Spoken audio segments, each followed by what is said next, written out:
Around the Block with Cody Diesbourg and Brigitte Pellerin.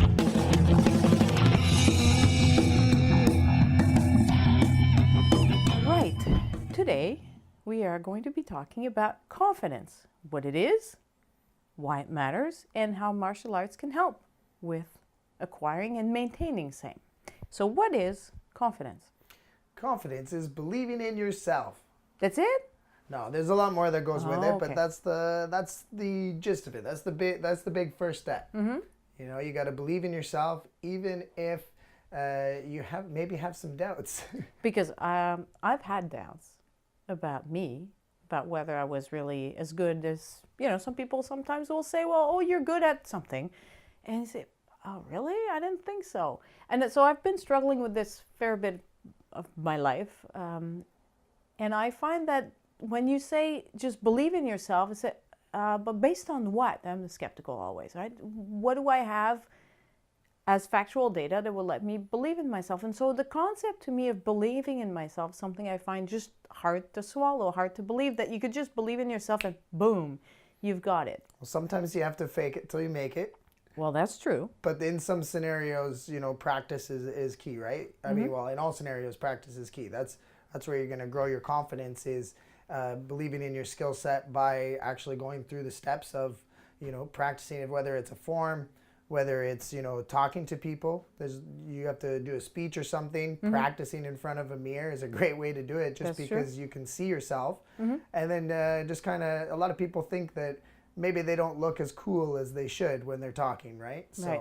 if you have a chance to actually see yourself and kind of extinguish any of those thoughts, the negative thoughts, you build your confidence in doing it. But it's definitely, certain people around you can help build your confidence. Like you said, there's people that will lift you up. Right. Right? Now, there is also that false confidence, too, that goes Yes. with it, where some people you kind of see they're lifting you up, but it's because they really care about you, right? They're being diplomatic and nice. Yes. Or yes. supportive and loving. But when you have those facts that, the reason why they think that you're confident, the reason why they believe in you, it helps to instill confidence in yourself. So confidence from the inside is when you believe in yourself and you're certainly at least good enough at something, and that helps build your confidence. What other signs are there, especially from the outside, that you look at somebody and say, oh, that's a confident person? How can you tell? Well, I mean, you see somebody with a little swagger in their step. Whether that's just the way they carry themselves walking around, shoulders back, chin up, looking people in the eyes. Right. It's really how you hold your posture. And so that's how you can That's tell. a big one, right? Just even being the way you talk, being loud. Well, not too loud. Right. I mean, there's a point where it gets a little bit obnoxious. You're just shouting, yeah. Yeah. But being loud and assertive with what you're trying to say. Being the first person to introduce yourself to somebody new to the crowd. That's good, yeah. These are all telltale signs of a confident person who's okay with themselves and believes in themselves. There was a trend a little while ago. Probably, for all I know, it's still an in thing to do. It was called, I believe, power posing. Power posing. And it was teaching people, women especially, how to have your shoulders up and straight and back a little bit. Sometimes put your hands, your fists on your hips as a way of making sure that you're sticking your chest out a little bit and having your chin up and looking people in the eye, and especially when you didn't feel like it. Especially when you either walked into a room, you had a presentation to make or something like that, something that scares you, something that puts you outside of your comfort zone, they would say, just look the part. And it will help you feel more confident. And as you feel more confident, then you will start to look the part. Is that something you would believe in? For sure. I mean, when we compete, if you ever look at the adult divisions, when just before the division starting, even the divisions before that, you can tell who the big players are, not just by how they warm up, and what skills they're throwing, but just how they carry themselves. Right. You see a lot of, I would call it primal poses, right? Right. There's a lot of beating of the chest and and shoulders back and kind of getting in each other's space. You know, you're walking in a ring, warming up, and you have all these guys that you're about to go to a battle with, right? And you don't want to show any kind of fear at all, and you want to almost instill some fear in some people. So there is some merit to that for sure. So we're a bunch of big apes sometimes. We're a bunch of big apes sometimes, and I mean, you know, you hear the grunts and the yells, and these are all things that get you psyched up, you know, primally psyched up. I mean, when we talk about adrenaline, it's fight or flight. Right. Right? So you're trying to get yourself adrenalized, but that's the animal kingdom right there, and there's other people that are trying to do the same thing, you know, and that power pose, that primal pose is going to be what either strikes fear in people or shows them a little weakness that they feel more confident. So you have that battle of confidence before you even step into the ring. And that's even if you don't know any of those fighters. Once you get to know them, then you have to play on, because you get to know Well, where then their there's other weaknesses games that are. go Yeah, with exactly. it for sure, right?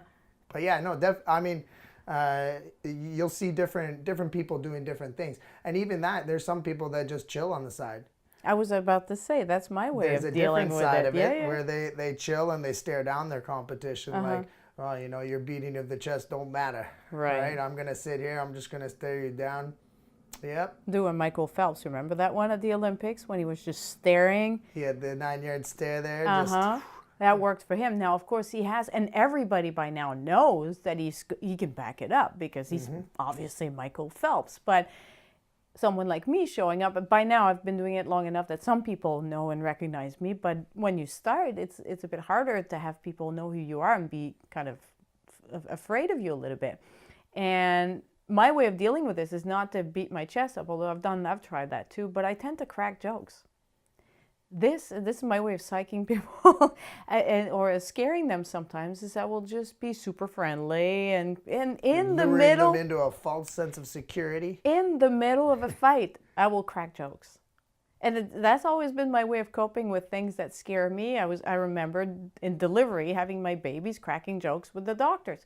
And so sometimes people call that gallows humor.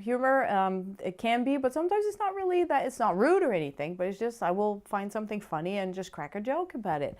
And my theory, and I hope it works, is that this shows that I'm so not worried about this fight that I can take time out to think of something clever to say. And I'm hoping to scare people that way. It's the psychological warfare that goes with comedy.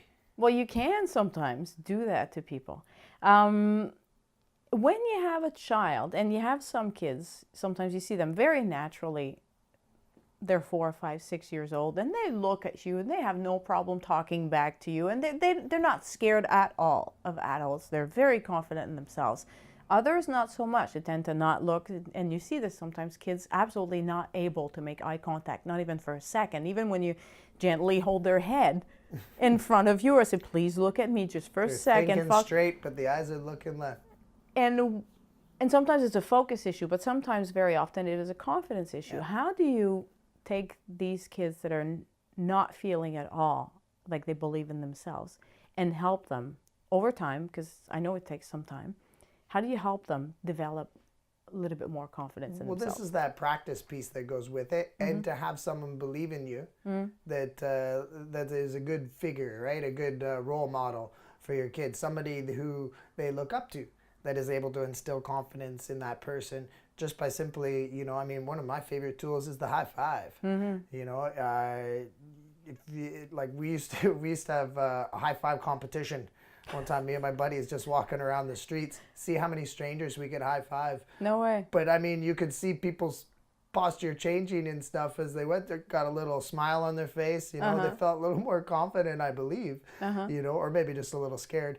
But hiding it with that confidence. That's a weird thing to do. That's an odd one. But with, you know, somebody who's gonna lift up your kid and give them that confidence. But a lot of it is the practice piece, like I said. So when I talk to any students, when I talk to any kids, if those eyes start to wander, all I simply say is eyes, you know, and we're talking and we're having a good conversation. And if I know that they're not looking, then I might carry it on a little longer and then say, eyes up here, we're talking to have it, you know, have confidence, eyes up here, you know, and then you usually get that attention a little bit longer each time. And then eventually you notice that that is a habit. That's something that the student is now knows is something that they do. Now it carries over from there, right? We build up our confidence in martial arts, not just in our kicks and punches, but like you said, in our body language, in our eye contact, and it carries over from the karate school out to the real world. I mean, there's so many people that come into the dojo and they witness our instructors teaching, you know, having confidence with small groups, big groups, you know, kids that have that need a little more focus, and the other way around too, right? Building up the confidence of the people that need to be able to show it. But they oftentimes they notice our instructors and they're like, wow, that person's so confident. That person must be, you know, an adult. But a lot of the times they're just teenagers, and you know, it's because of their confidence, the way they carry themselves, that they look so older. mature. They look older, because in somebody's mind, that's really what a lot of confidence has to do, is over time, right? It's just we've practiced it so much and instilled it in our students that, you know, it's seeping out now, right? It's natural. They can't control it anymore. Can't The control beast it is now. out. That's Now, right. before we go into how martial arts really can help these, especially kids, but also adults, develop more confidence in the practice parts, I want to make a slight detour, and we're not allowed to talk about Donald Trump, but I wanted to say, no politics. But is there such a thing, and you'll see why I say this, is there such a thing as somebody who has too much confidence? Because in my mind, it's just his example just is right there in my face, and I can't see anything else, right? He's a guy in my mind who has way too much confidence. But in normal people who are not Donald Trump, that leaves us with a couple of people, is there such a thing as having too much confidence?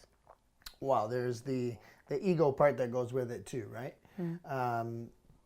Anybody who shows confidence has to be careful in also, you know, how their confidence comes across. Because if their confidence puts down others and chops them down, I mean, we're in the business in martial arts of lifting people up, right, and building people up, and not like, so there's a difference between a confident person who's willing to help others around them and build them up to make them look better, like to make themselves look better. And then there's people who will chop down the people around them to build themselves up. Right. You know, that to me is a little bit false confidence or just arrogance. And, you know, it's something where you have to be careful, because there's a fine line, you know. But if you notice that you're coming across as that arrogant, cocky person, and you notice that you may have chopped someone down, because it happens from time to time. I mean, we're all human. But if you notice it, that's the confident person in saying, you know, I made a mistake. Let's try to correct this, and let's try to build up the people around you. You know, it's being in tune with yourself and confident with yourself to be able to give to others. Right. That's what I believe, right? And that has that's just something that I try to live by, is building people up around me to make myself look good. Because here's a rule of thumb that I have that I'm not sure if you agree with, but I'll throw it out and then you tell me. If you're a confident person in a good sense, people will come to you for advice. They will have questions. They will come to you for help. Can you please help me do something? If you're overly confident to the point of being arrogant, they won't do that. No, they'll probably talk behind your back instead. Right. So if you're the person, you notice that you're good at, you're good at something in your work or school or wherever, and you notice that nobody ever comes to ask you for advice or help, there's a chance you might be a little too confident. Could that be a rule of thumb? Possibly. I never really thought of it like that. You know, the thing is, we've always had people around us to check us into place. We've always We've always had you know, role models, like I said, good role models to surround yourself by.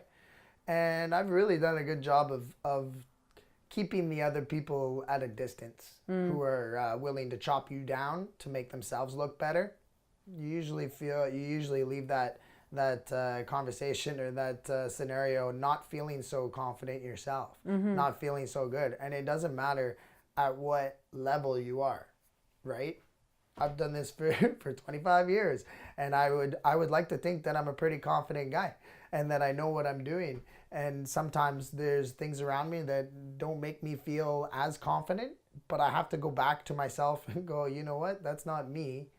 That was them putting that on me. Right. And you know what? I'm going to protect myself from that a little bit. So I guess I see where you're coming from, where they may not come to you anymore. They may not want to, or at least come to you with caution, right? Like just a little guarded. Because, you know, if you're building people up around you with confidence, people come at you unguarded, right? Because they trust you. That's right. Yeah. So I think I know where you're coming from with that for sure then. Yeah. All right. So we agree. We agree. That's awesome.